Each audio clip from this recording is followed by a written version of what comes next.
This is the Lone Crater YouTube. We hope this video helps. You begin by finding intent-driven keywords that match what your customers actually search for.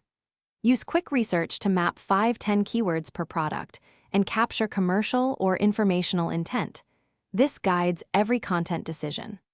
Once done, check search volume and difficulty so you can prioritize achievable targets and make sure to favor long-tail queries for faster traction. Then create a simple content calendar that assigns each keyword to a page or article, because focused execution beats scattershot optimization.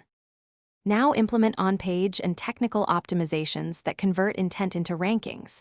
Update title tags, H1s, and the first 100 words with your primary keyword while keeping copy natural. Meanwhile, reduce load times and polish mobile UX, because performance affects ranking and conversion.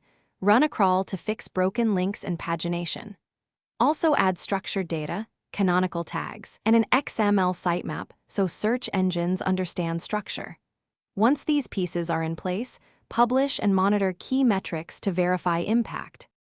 Finish by scaling successful templates and measuring outcomes across channels. You should set up dashboards for clicks, impressions, CTR, and conversion rates, and a /b test meta descriptions, CTA, and content length to squeeze more traffic from the same keywords. When scaling, replicate what works but adapt for new intents. If rankings fall, troubleshoot by auditing backlinks, checking for duplicate content, and confirming pages are indexed. Then fix issues and submit affected URLs for recrawl to recover visibility quickly. Thanks for watching. Consider subscribing if we helped you.